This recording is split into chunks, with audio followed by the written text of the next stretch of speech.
Halo teman-teman, kali ini kita bahas sebuah kisah besar yang pernah kita bahas sebelumnya, yang mengguncang dunia politik dan ekonomi Indonesia. Sebuah skandal yang melibatkan nama besar, mantan Menteri Perdagangan, Tom Lembong. Kalau kalian belum dengar, cerita ini bakal bikin kalian geleng-geleng kepala.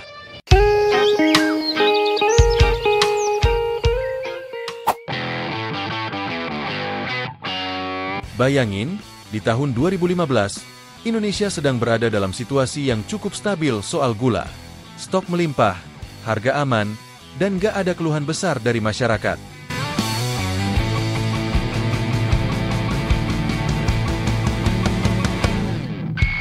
Tapi, di balik layar, ada keputusan besar yang diam-diam dibuat.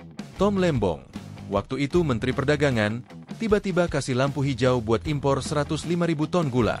Bukan ke BUMN, yang seharusnya punya hak itu, tapi ke perusahaan swasta. Apa yang terjadi? Nah, inilah awal mula sebuah cerita yang jadi headline besar di tahun 2024.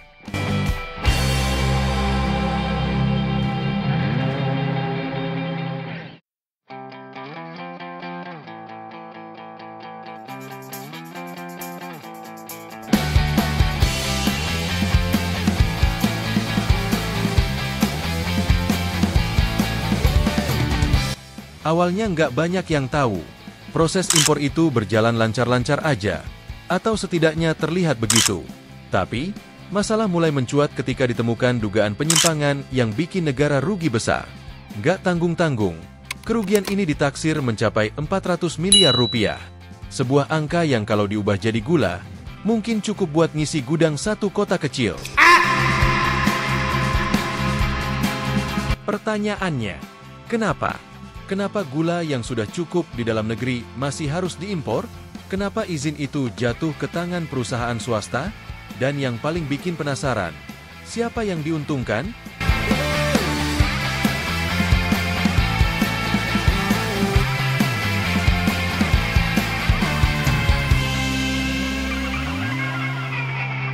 Fast forward ke Oktober 2024, Kejaksaan Agung akhirnya menetapkan Tom Lembong sebagai tersangka.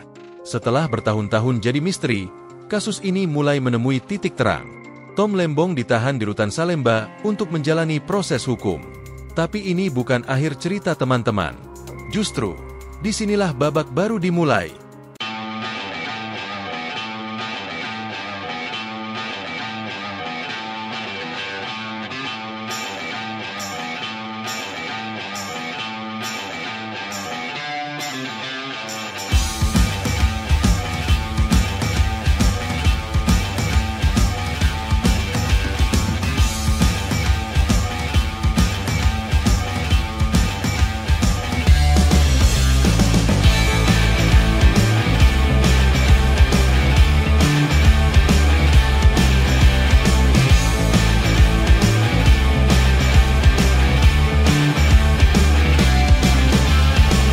Tom Lembong nggak tinggal diam. Dengan percaya diri, dia langsung mengajukan pra-peradilan. Sidang ini dimulai pada 18 November 2024. Katanya, dia siap melawan dan membuktikan dirinya nggak bersalah. Wow, ini jadi tontonan yang menarik ya. Apakah dia benar-benar nggak bersalah? Atau ada hal lain yang disembunyikan? Ini pemahamannya bahwa menetapkan tersangka minimal 2 alat bukti. Jadi sebelum ditetapkan sebagai tersangka, nanti kita lihat tanggal-tanggalnya. Karena kan kita dengar kemarin kan setelah kami mengajukan pra-peradilan, lalu ada beberapa yang diperiksa. Ada sekjen, ada dirjen. Itu artinya diperiksanya setelah Pak Tom sebagai tersangka, bukan sebelum. Gitu. Ini juga kita akan lihat nanti persidangan. Di sisi lain, publik mulai bersuara. Ada yang bilang, akhirnya hukum bergerak adil. Tapi ada juga yang skeptis. Apakah kasus ini bakal selesai secara transparan? Atau malah jadi alat politik buat menjatuhkan seseorang? Belum lagi, banyak yang curiga ada nama-nama besar lain di balik layar yang mungkin terlibat.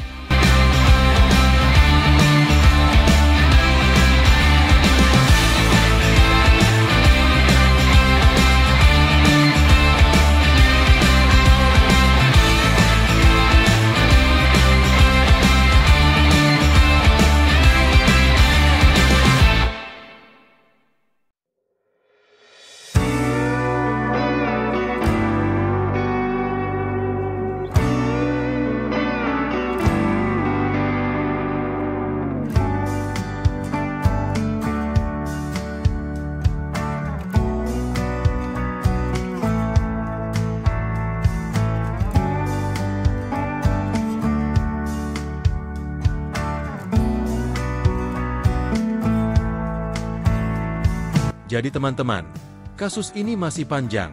Kita belum tahu apakah Tom Lembong benar-benar bersalah, atau ini hanya permainan politik tingkat tinggi.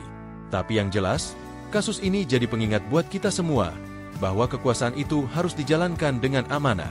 Karena setiap keputusan yang salah, dampaknya besar banget, bukan cuma buat pemerintah, tapi buat kita, rakyat kecil.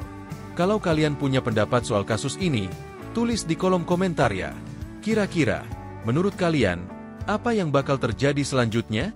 Jangan lupa like, share, dan subscribe supaya kalian gak ketinggalan cerita-cerita menarik lainnya. Sampai jumpa di video berikutnya.